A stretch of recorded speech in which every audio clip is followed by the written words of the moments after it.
Hello, good evening, everyone, and welcome back to my mental health and crime channel. My name is Huda London. I'm a licensed cognitive behavior therapist and a licensed mental health counselor.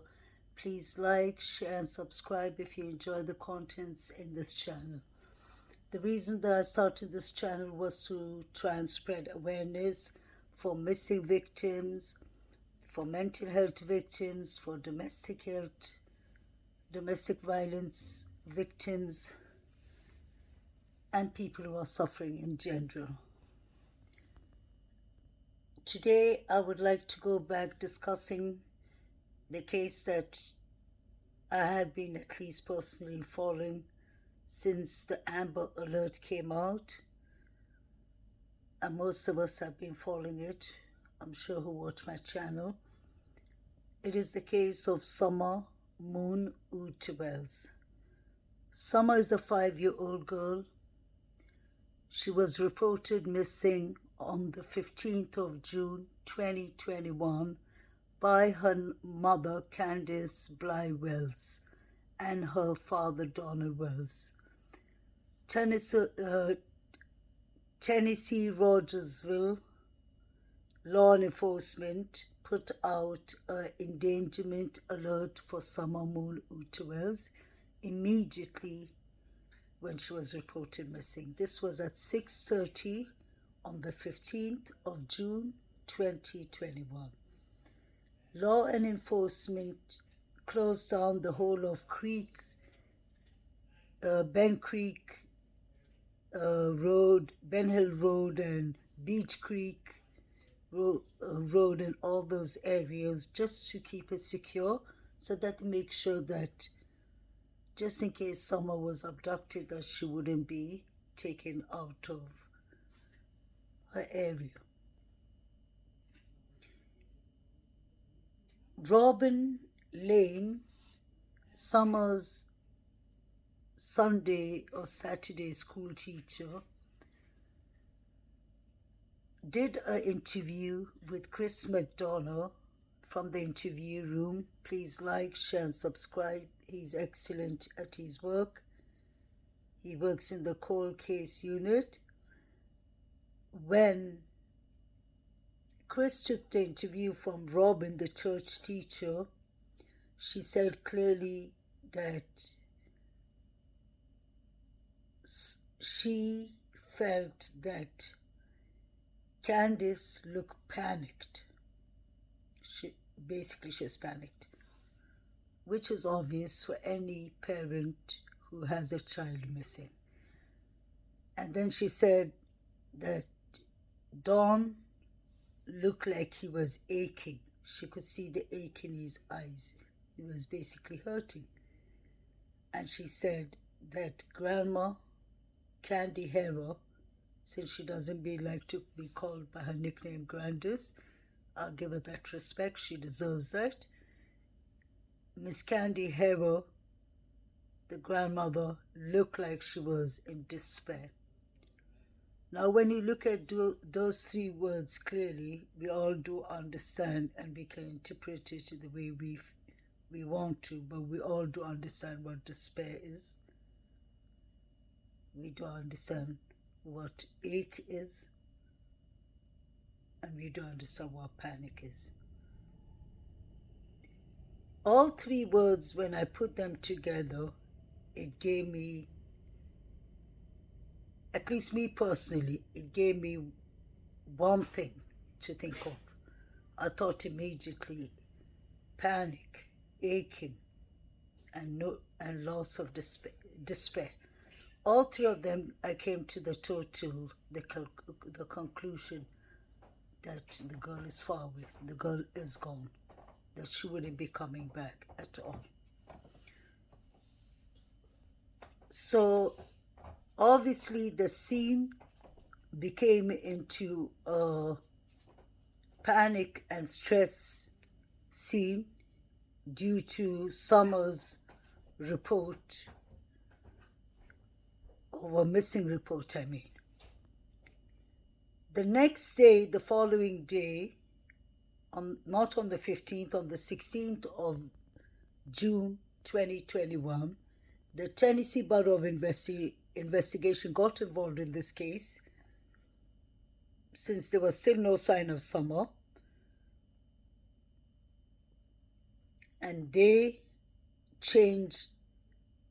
basically escalated the endangerment alert into an amber alert. Amber alert is the highest alert that can be put out from a missing person. That is usually when a person's life is in extreme danger or bodily harm.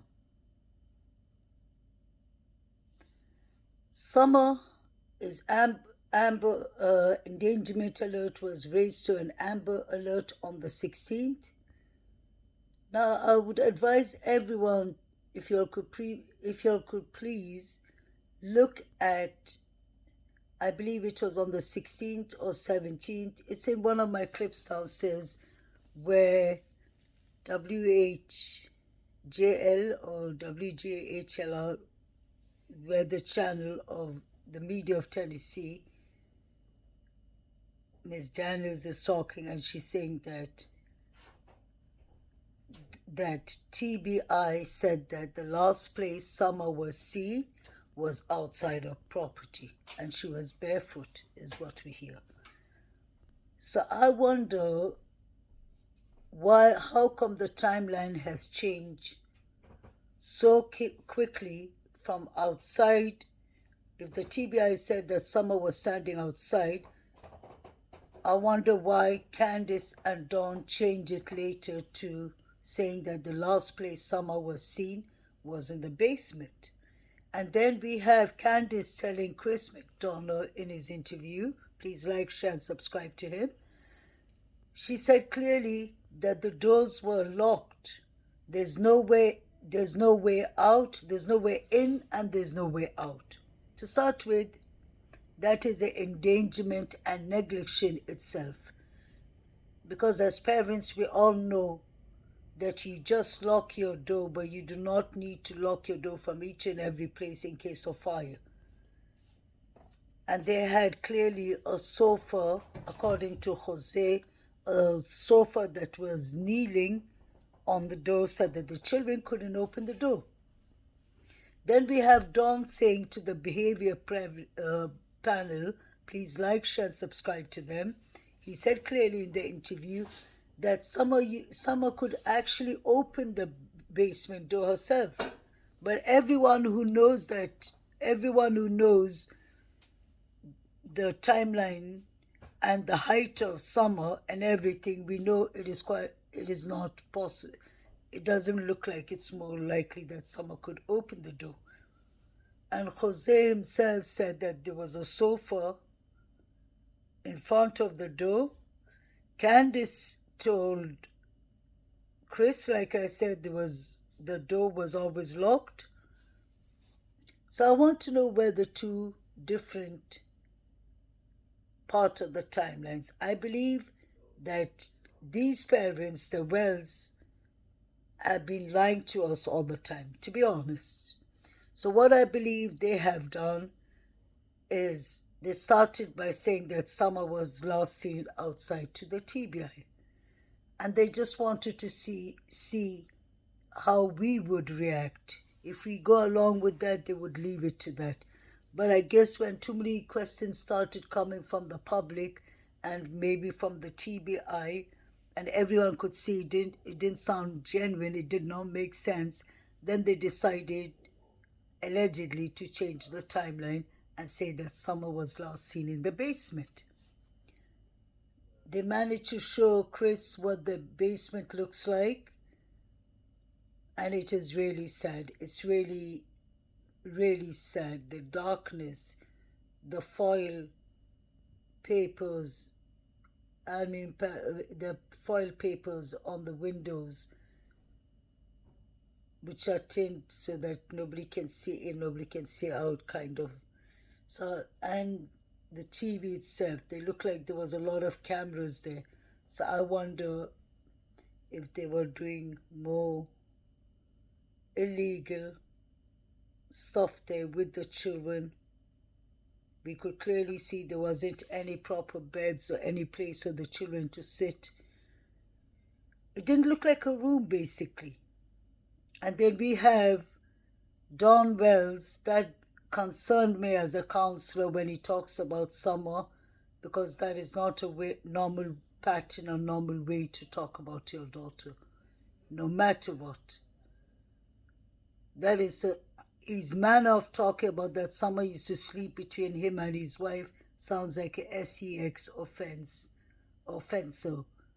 offended that will talk exactly like that. It's like he talks out of his fantasies, out of his evil behavior, and he doesn't even have any remorse or any empathy. I've said that before. I'll be watching Dawn, and I ain't a psychiatrist. We just do therapy and counseling with our clients, but we do know a lot about our mental health illness and that part. And I can see that I believe personally, this is for entertainment purpose only. I just see a lot of symptoms. I've said that in each and every clip of antisocial personality disorder, as people refer to the wrong term to use as psychopath, maybe even a sociopath, but I see a lot of extremely seriously psychopath narcissist behavior with Dom, serious mental illness, because it doesn't look like he has remorse. He looks like he's talking about it normally. He's got that character to manipulate people, to lie, to deceive people. He takes advantage of vulnerable people, victims, especially. SEX offenders would usually pick their victims to be older people or kids or disabled people, people that are mentally challenged, that they know that they can't talk, and especially children.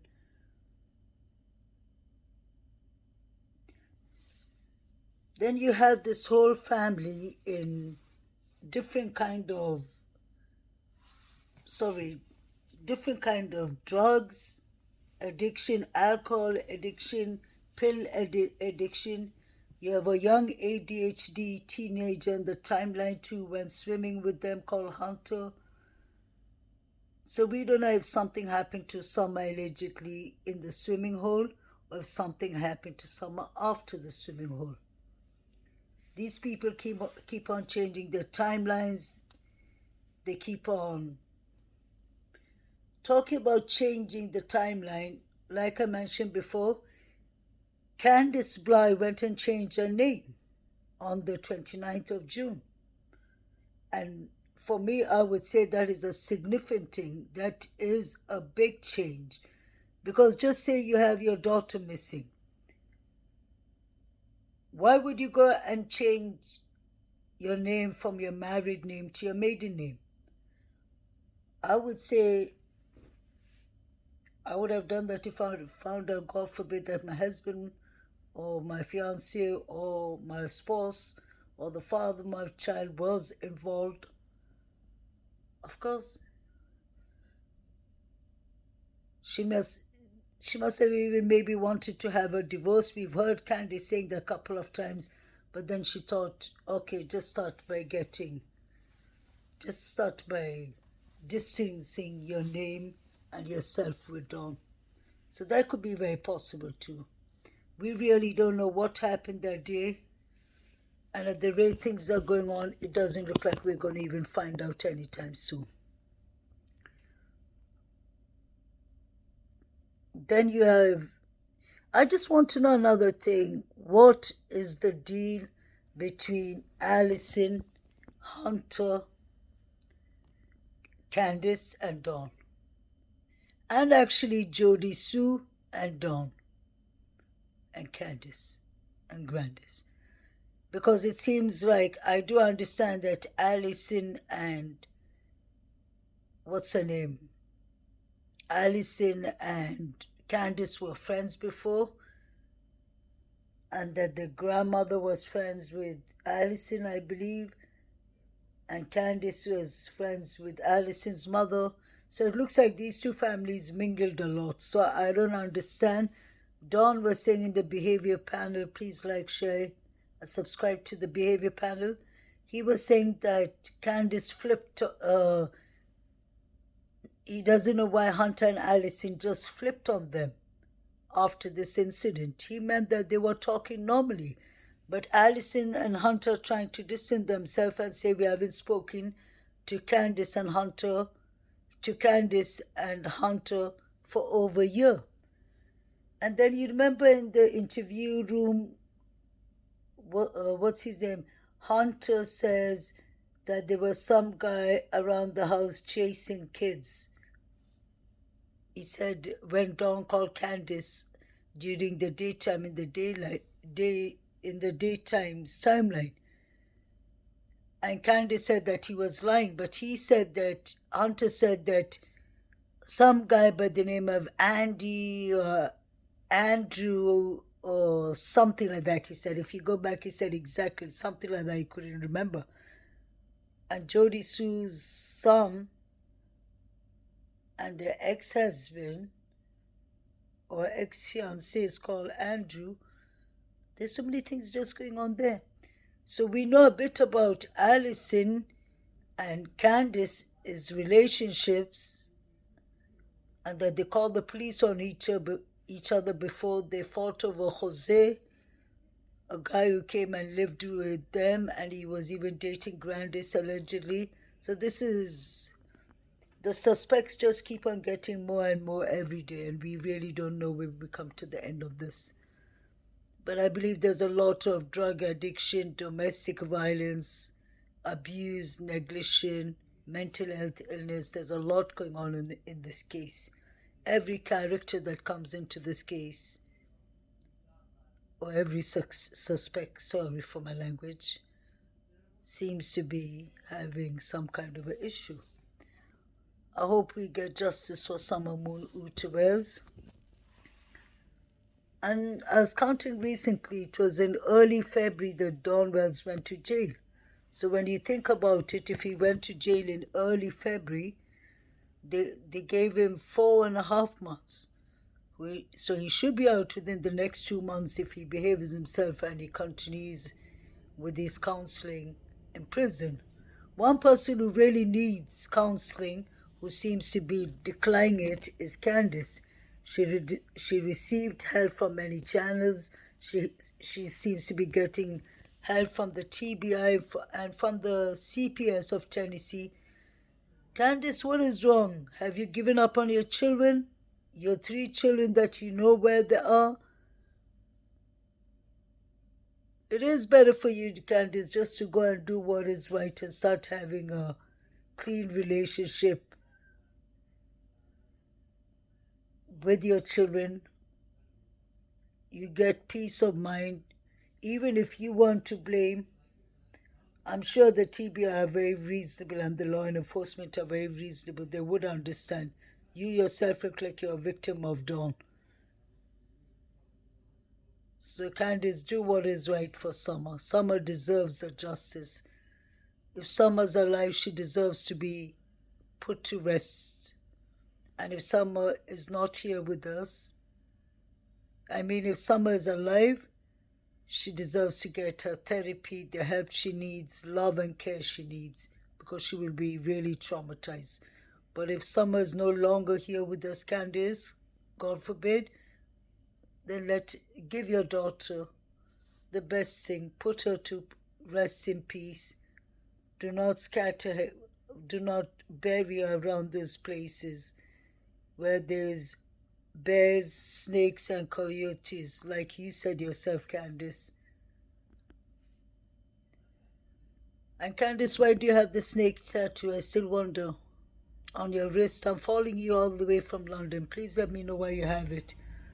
Because you said in your interview that you're scared of the snakes, bears, and coyotes. And the 911 dispatcher said that the mother went out for a walk. So I would rather believe the 911 dispatcher. And Grandis, Candice, and Dawn apparently have lawyered up for the last 2 months. Although Grandis is telling us it's a lie. She's saying it's not true. But I always believe the law and enforcement and Sheriff Ronnie Lawson, they have no reason to lie. And we always know it's crooked people who go get themselves a lawyer. Let's be honest. So I believe the first person who makes a deal with law and enforcement will win. And Dawn is already in their hands, so maybe it'll be Dawn. Anyway, guys, please take good care of yourselves. Make sure you'll drink plenty of water, look after yourselves, look after your mental health, look after your friends and loved one. If you see anyone having a terrible day or a rough day, whether it's a friend or family, say a positive word that could actually save a life. You never know. We all are humans. We all can be vulnerable at any time, any minute of our lives. This life is not guaranteed. So let's look after each other, love on one another, and try and get justice for all the people who don't have voices of their own. Please like, share, and subscribe. And one of the final things that I would really like to say is that, guys, let's be mindful to Summers Brothers. All three of them are under gag order. Let's not speak much about them. If we speak about them, let's not mention their names or their... It's all right to mention their ages, but their names and whoever they live with or what under whichever foster care they're in, we don't need to traumatize their life, because if their foster parents see that it's unsafe, they will ask CPS to get them a new house. And poor boys, they've already lost the sister for now. They don't even know if their sister is dead or alive. God forbid, they could have witnessed something traumatizing like Hunter witnessed with Summer. So guys, be kind to them. Let's not spread rumors about them. Let's not talk much about them. Let's focus on the main thing, and that is the people who are involved in the timeline. Please like, share, and subscribe. Bye.